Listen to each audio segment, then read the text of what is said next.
এই শোনো, আমি তোমার ফ্যামিলির সাথে একসাথে সংসার করতে পারবো না। আমি যদি এই বাড়িতে থাকি তাহলে আলাদা খাবো। আমারে তুমি আলাদা করে দাও। তোমার বাবা মা 14 গোষ্ঠীর রান্না বান্না আমি একা করতে পারবো না। আরে তুমি এমন পাগল হয়েছো কেন? একটু ধৈর্য ধরো।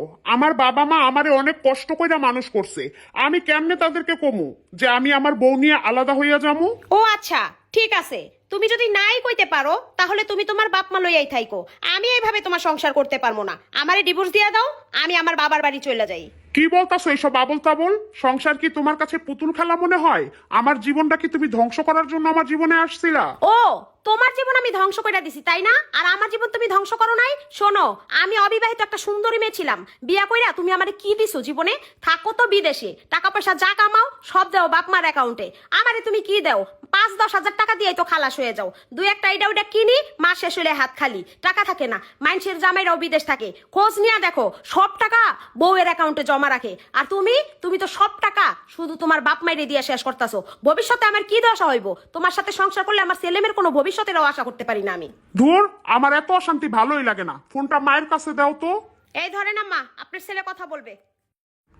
আচ্ছা মা, তোমাকে বাড়িতে কি এমন হয়? দুইটা শাশুড়ি ছেলের বউ বন্যা খাইতে পারো না একসাথে? কি এত অশান্তি হয়? হ্যাঁ, আমি বিদেশে আসছি, কষ্ট করে ইনকাম করি। আমি ইনকাম করার পরও আমার মানসিক শান্তিটা তোমরা কেউ দিতে পারো না। খালি ফোন করলে বাড়িতে এই অশান্তি ওই অশান্তি। আল্লাহ আমারে নিয়ে যায় নাকি লিগা? আল্লাহ যদি আমার নিয়ে যাইতো, সব অশান্তি থেকে আমি মুক্তি পেতাম। থাক বাবা, তুই তোর বউয়ের কথাই শুন। তোরা আলাদা হয়ে যা, বউ নিয়ে আলাদা সংসার কর। তোর আব্বাই ক্ষেত খামারের কাম কইরা কোনোভাবে আমাগো সংসার চলে যাইবো। তাও আমার এত অশান্তি আর ভালো লাগে না। অনেক কষ্ট করে তোরে মানুষ করছি। যখন পোলার মা হইছিলাম ভাবছিলাম আমাগো পোলা বড় হইলে আমাগো আর দুঃখ থাকবো না। তখন বুকের ভিতরে একটা সাহস আইছিল। আমার তো এটা জানাই ছিল না পোলারা বিয়ে করলে পর হইয়া যায়। থাক বাবা, তোরা সুখে থাক, শান্তিতে থাক। আমাগো কপালটাই কষ্টের, সারা জীবন কষ্ট কইরা যামু। আমাগো কোনো টাকা পয়সা দিতে হইব না। ভালো থাকিস বাবা। আচ্ছা মা, ফোনটা ওর কাছে দাও তো। হ্যালো, কি বলো? শোন, ভালো করে শুন না রাখ।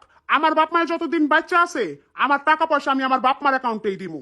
আর আমার বাবা মায়ের বাচ্চা থাকতে আমি কখনো আলাদা সংসার করতে পারবো না। এখন যদি তোর ভালো লাগে তুই সংসার করবি, ভালো না লাগলে দরজা খোলা আছে, সোজা বাপের বাড়ি চলে যাবি। আর ডিভোর্স পাঠাই দিমু। তুই যদি চাস তুই পাঠাই দিস, ঠিক আছে? হায় আল্লাহ, আমি কি বাড়াবাড়ি একটু বেশি কইরা ফেলাইলাম? যদি সত্যি সত্যি এখন আমাকে সংসারটা ভাঙ্গা যায়, আমার জামাই যদি আমার ডিভোর্স দিয়া দেয়, না না, আমি আমার স্বামীরে হারাইতে চাই না। আমার সংসারটা তো সুখেরই। আমার জামাই তো আমার স্বভাবদারি মাইনা নেয়। কিল্লিগা আমি যে এত অশান্তি করি। না না, ফোন দিয়ে আমি আমার স্বামীর কাছে মাপ চামু। হ্যালো, বলছি কি শোনো না, আমার ভুল হয়ে গেছে, আমারে মাপ করে দাও। আমি আর কোনোদিন আলাদা হইতে চাবো না। সবসময় আমি তোমার বাপ মার লগেই থাকবো। আমি সংসারটা করতে চাই, তোমার আমি সাইরা যেতে চাই না। আমি তোমার অনেক ভালোবাসি, আমারে তুমি খেদাই দিও না।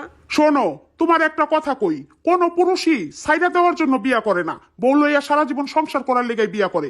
কিন্তু তোমার মতো কিছু কিছু নারী আছে, শ্বশুর বাড়িতে আইসা শুধু স্বামী ছাড়া শ্বশুর শাশুড়ি দেবর ননদ কাউরেই সহ্য করতে পারে না। এইসব খারাপ চিন্তা ভাবনা বাদ দেও। আমাকে মায় চাচিরাও সংসার করছে, বুঝছো?